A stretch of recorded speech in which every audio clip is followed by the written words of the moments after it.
All right, today we're jumping into a fairy tale that's all about some really deep stuff. Jealousy, what it feels like to be an outcast, and that search we all have for a place to belong.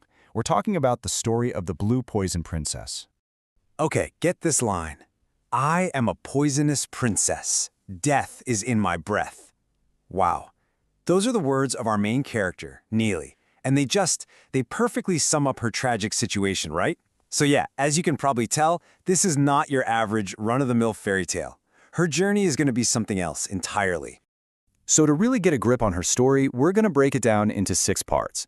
We'll start with the royal jealousy that basically kicked this whole thing off, follow her into a lonely exile, and see how an unexpected friendship changes everything, and finally we'll get to this powerful moment where she figures out what it really means to find your place in the world. All right, let's dive in. Our story kicks off in a kingdom ruled by a pretty good guy, a king named Darren. But here's the thing, even if you have justice across your whole kingdom, it doesn't mean you've got peace inside your own home. And the trouble here? Well, it starts with something we've all seen before. Jealousy, just simmering under the surface. So King Duran, he has 2 wives, and you couldn't find 2 people more opposite if you tried. First, you've got Queen Anila. She's from a royal family, she's vindictive, and key detail, she's childless. On the other hand, there's Queen Alicia. She's super kind, came from a common family, and, this is the big one, she's now pregnant with the king's heir. For Anila, this isn't happy news, not at all. It's like the match that lights the whole bonfire of her resentment. So, completely eaten up by envy, Queen Anila decides to do something about it. She sneaks a deadly poison into Alicia's food.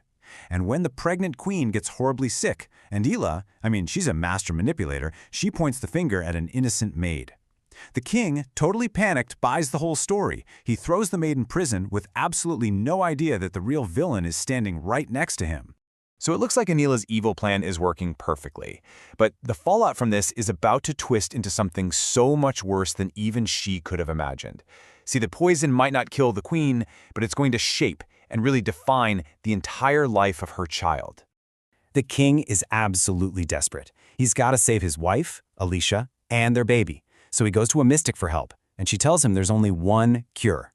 This incredibly rare, magical pink flower that only grows on a faraway mountain. It becomes this frantic race against time. His soldiers just tear off, they find the flower right at dusk, and they get back just in the nick of time to save the queen. Okay, so the queen is safe, and the whole kingdom just explodes with celebration. A beautiful baby princess is born. They say her eyes are this stunning deep blue, and they name her Neely. For just a little while, everything is perfect. It feels like the danger is over, and it's all just joy and happiness for the new heir. But that happiness, it doesn't last. The royal physician makes this absolutely horrifying discovery. It turns out the magic flower didn't get rid of the poison, it just moved it.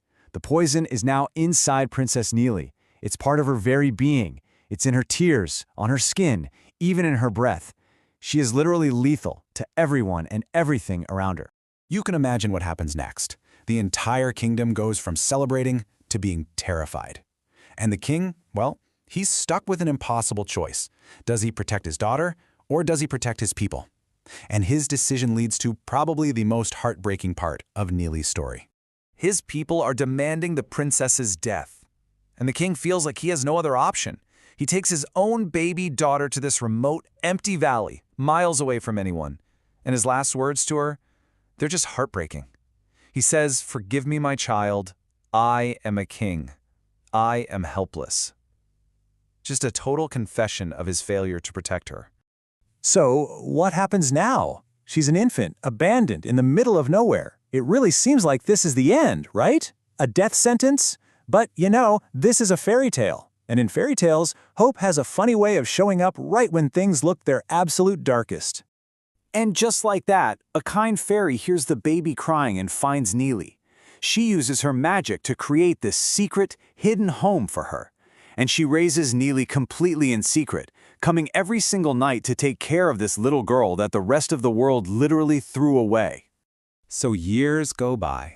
Neely grows up and she's beautiful, but she is so lonely. The fairy is like a mother to her, but that's not the same as a friend. She just desperately wants someone she can actually touch, Someone who won't be hurt just by being near her. And this is where the story gets this really fascinating twist. That poison, the one that's so deadly to humans, well, it has the exact opposite effect on snakes. For them, being around her is actually soothing. It's pleasant, which is just wild when you think about it. What's a deadly curse for one species is a total comfort to another. So naturally, a white snake finds its way to her valley. And Neely's stunned. The snake isn't harmed at all. She can even touch it. Can you imagine? For the first time in her entire life, she's not a danger to someone. And it gets even better. The snake reveals he's not just any snake. He's Prince Jamin from Nagluk, the world of snakes. Just like that, her crushing loneliness is finally over. Now that she has a friend, an ally, something inside Neely starts to shift. That deep sadness starts to transform into a desire for justice. She's not just a victim anymore. She wants the world, and especially her father, to know the truth. The truth about what happened to her mom, and who's really to blame for her curse.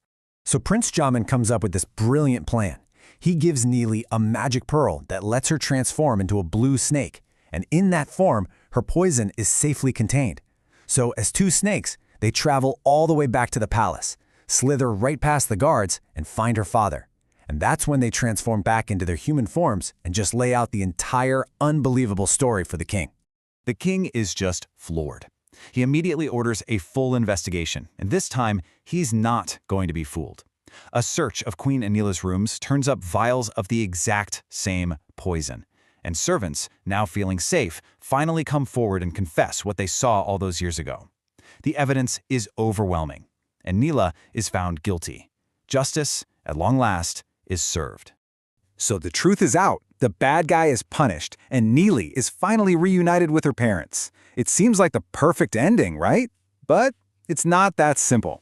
This isn't your classic happily ever after, because the fundamental problem, her curse, is still there. And that means there's one last, really tough decision to be made.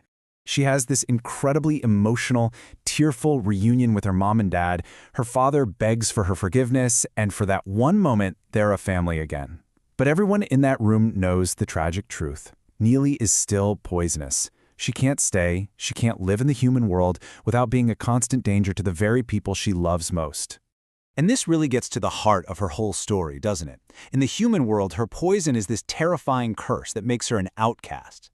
But in Nagluk, the world of snakes, it's not a weakness at all. It's actually a strength. It's just a part of who she is, and it's accepted, maybe even admired. So, with a heavy heart, Neely says a final goodbye to her parents and goes with Prince Jamin to Nagluk. There, she's not feared, she's welcomed, and she eventually marries him. Her story really leaves us with this big, thought-provoking question, you know? Where is our true home? Is it the place we were born, or is it the place where we finally truly belong, where every part of us isn't just put up with, but is actually celebrated?